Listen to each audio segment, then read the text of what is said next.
Assalamu alaikum. Welcome to lecture 11 of SBR. The topic is IAS 20. This is a very short standard and very easy to understand. So the topic is accounting for government grants and disclosure of government assistance. There are two things that we are going to cover here. One is government grant and the other one is government assistance. One is recognized, the other one is not recognized. Okay, so here we are going to cover definition, recognition, government assistance, and disclosure. What is government grants and assistance? IAS 20 defines it as government grants are those that requires transfer of resources to an entity, either because in the past they have complied with some conditions or in the future they are going to comply with certain conditions. That means some conditions needs to be met before government grants can be given, and normally it is given in a form of cash. Okay, this exclude assistance that cannot be valued. Some form of assistance cannot be valued. Government grants exclude those. It's not there. And also, if there is any normal trade with the government, it is not taken as government grants. Okay. Next, government assistance. Government assistance is a government action that they do to help specific entity. Okay. Any type of infrastructure development and all, okay, are indirect help. It does not come under government assistance. They will clearly mention whether it's a government grant or a government assistance. Okay, if it's a government grant, remember you need to recognize it, where the way of recognizing it is different, the way you present it. IAS 20 says you cannot recognize a government grant until the conditions for which that receipt has been complied with. You need to comply with the condition first, and there should be a reasonable assurance that you are going to receive that grant. Only if these two conditions are met, you can recognize government grant. And grants should be matched with the expenditure. Okay. Income grant. If you are receiving an income grant, you have to match it with the expense. And if that income grant is given to subsidize expenditure, then it should be matched to the related cost. If the government grant is given to achieve a non-financial goal, such as to create jobs, if you have been given a income grant, then it needs to match with the cost related to meet that goal. There might be some cost, right? There will be some cost to create the job, so that income grant needs to be matched with that cost of creating the job. Next, there are two types: grant related to assets, grant related to income. If it's a grant that is related to assets, okay, there are two ways, there are two accounting policies for this. Okay, number one, you deduct the grant from the cost of the asset and then depreciate the net cost. Second, you can treat that grant as a deferred income and release it to the profit or loss over the life of the asset. Let's say you are receiving the grant for 2 years. So over the 2 years, you are going to release it in the profit and loss as a deferred income. Okay. If you are receiving any grant relating to asset, okay, for example, government is giving a grant that if you want to purchase a non-current asset, okay, you are going to receive a grant. So this will be recognized over the expected useful life of that related asset for which you are getting the grant. Okay, but the way you show it could be different. Either you deduct it from the cost of the asset and then depreciate it, or you show it as a deferred income, the grant, and spread it over the life of the asset.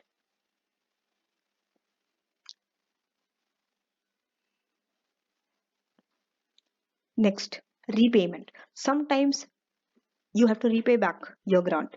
If repayment comes, what do you do? For repayment, okay, you need to know that a government grant that becomes repayable is accounted for as a revision of an accounting estimate. What comes to your mind when you read accounting estimate? Some standard comes in your mind. Can you recall? Yes, we have finished the standard. It's there in my lectures also. IAS 8 exactly. IAS 8. Changes in accounting estimates, accounting policies and error. Yes. So from there, take the rule. If there's a change in accounting estimate, how do you deal with it? I'm not going to repeat it here. I've already covered IAS 8. Changes in accounting estimate. Okay. So repayment is one of that. It's a change in accounting estimate. Then there are three ways.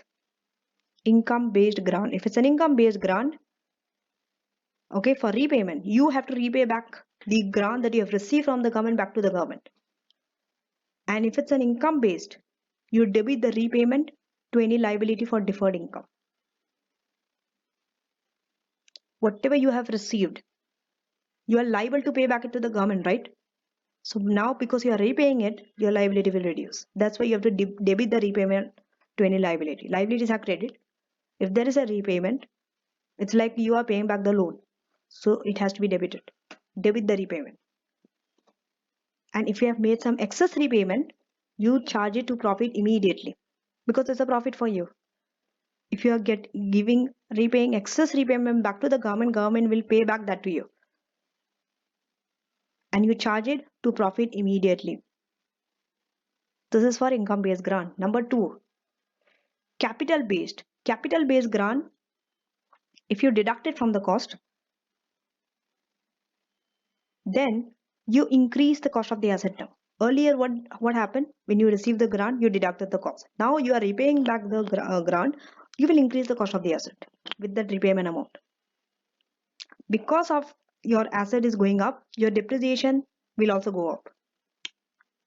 So you will increase the amount of the depreciation also. And this should be recognized and charged immediately, the depreciation. Number 3, capital based grant that are treated as deferred income. This is the same as the first one. Income based grant. You debit the repayment, excess repayment charged to profit immediately. So if it's income based grant and capital based grant that is treated as deferred income, the recognition is same. Only capital based grant deducted from cost is different, right? See, there are two types of grant. Again, I'm repeating this. Income based grant, capital based grant. Capital based grant can be shown in two ways. Deduct it from the cost of the asset or show it as a deferred income. That's why we have three separate conditions, A, B and C. Now, we are done with government grant. We are moving to government assistance. This is very easy because you do not recognize it in the financial statements. Why? Because you cannot place reliable values in this form of assistance. This is like you're helping. Government assistance are like governments are helping business through their advisors or some other methods or their counseling, right? So how can you put values in this? These are not some kind of cash that you can value. It is through their advice they are helping or some other method. Because it is not reliable to place a value on this, government assistance are not recognized in financial statements, but you can disclose it. Okay, that's why we are moving on to disclosure. IAS 20 requires the following disclosure. Number 1, what is your accounting policy and the presentation methods adopted? Remember, for capital grant there are two ways: deduct from capital cost of asset or deferred income. Which presentation method are you using? You have to disclose it, and the accounting policy also. Second, what is the nature of the government grant? It's very important. Number 3, if there is any unfulfilled condition that are relating to the government grant that has been recognized as government grant, you have to disclose it. So that's it for IAS 20. Now let us do a small question on IAS 20 before I summarize IAS 20. Test your understanding to clock. So this question, okay, here you are supposed to discuss the possible accounting treatment for the year ended 31st December 2001. On 1st of June 2001, Clock received written confirmation from a local government agency that it would receive 1 million grant towards the purchase price of a new office building.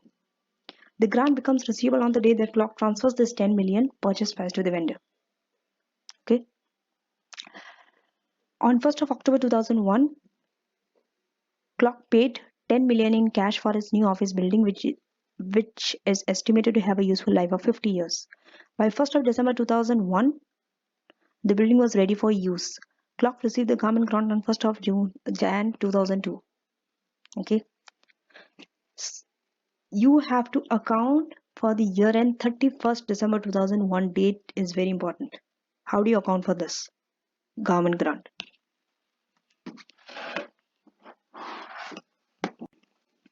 First, you need to understand at which date the grant becomes, you need to recognize the grant. Okay, it's very important. See, government grant is recognized when there's a reasonable assurance that entity will comply with the condition and grant will be received. Right? So here if you see the only condition, okay, that they are going to receive the grant is what? It is when you purchase the new office. So you purchase the new office 1st of October 2001, isn't it? Because this is the day when you paid it in cash and you got the new office building. So this is the day you have to recognize your grant. You are going to recognize your grant on 1st of October 2001 because this is the day you are going to purchase the new office building. The grant is on the condition that you have to buy the new office building, isn't it? And it is on 1st of October 2001. So this is the day you are going to recognize the grant. Now, there are two conditions. You can present it as, okay, reduce the cost, reduce this 1 million from the building, okay, reduce the cost of the building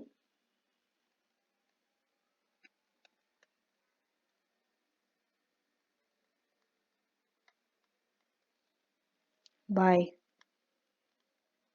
$1 million because this is the grant.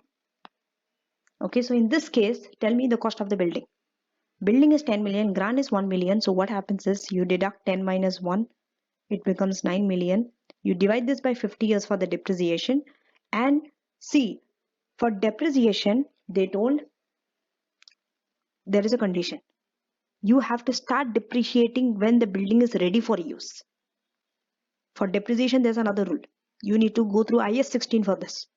IAS 16 says clearly when depreciation starts. It starts from the day when your non-current asset is ready for use. And the building is ready for use from 1st of December 2001.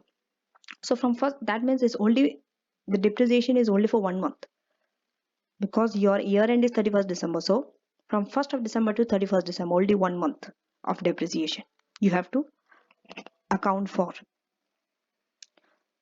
So here you divide it by 50 and you multiply it by 1 over 12 because only for 1 month. So your depreciation will be, depreciation charge will be 15,000.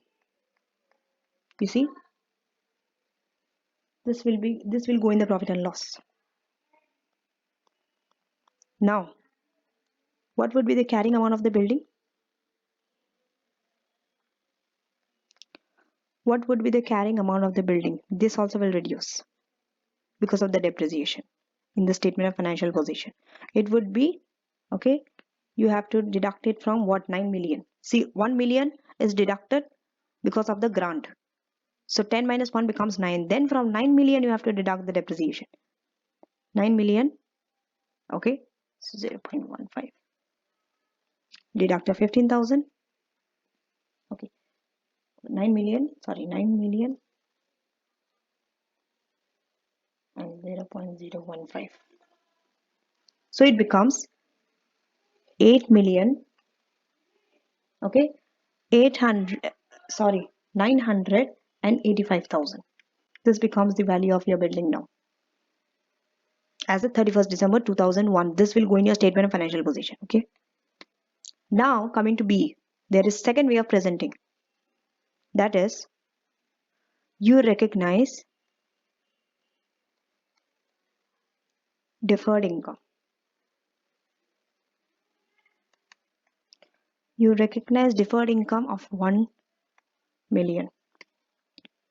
Now, in this case, what happens? See,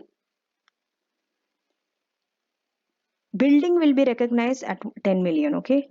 Building at 10 million. Depreciation will be 10 divided by 50 into 1 over 12. So the depreciation will be, okay, 16,667. Okay, and the carrying amount will be, in your statement of financial position, it will be 10 million minus this 16,667. So it will be equal to 9,983,333, carrying amount of the building. Now, what about P&L? In your P&L, okay, deferred income will be amortized. They will be amortized to P&L account over the building's useful life. So what is the deferred income? 1 million. Divide this by 50 years and take one for 1 month only, because you're amortizing it. Why? Why are you amortizing it, not depreciating it? Because deferred income is not a tangible asset. You only depreciate for tangible assets. Recall IAS 16. Intangible asset, amortize. Tangible asset, depreciate. So deferred income is not a tangible asset. It is taken as an intangible asset. So you amortize it. That's why amortization is also same like depreciation, only for 1 month. That's why we are taking 1 divided by 12. So it will be 1667. This will be the income. Okay. This will be the income recorded. What about the carrying amount of the deferred income? For carrying, see, the answer is there, okay, in your textbook. That's why I'm not writing the full answer. You can go through the explanation always in detail later on, but just check how you derive that answer. Okay, so carrying amount of liability, sorry, carrying amount of deferred, it will be in your statement of financial position, it will be shown as a liability only. Okay, so in the statement of financial position, carrying amount will reduce by the amortization. So it will be 1 million minus 1667, which will give you 998,333. Is the same as this. What you have got as the same amount, I think. Sorry, there is just one. Yeah, it's the same amount that you will get through both the ways. Only the presentation is different. So that's it for IAS 20. Now let us summarize the IAS 20.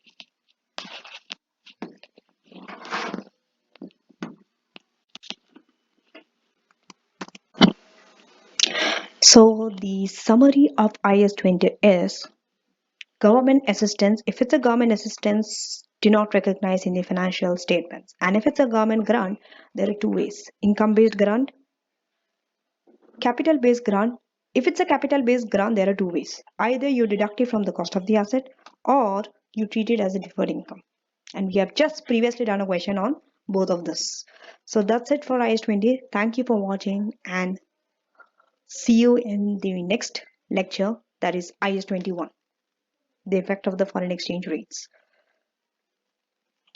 Meanwhile, don't forget to subscribe to my channel if you haven't subscribed yet.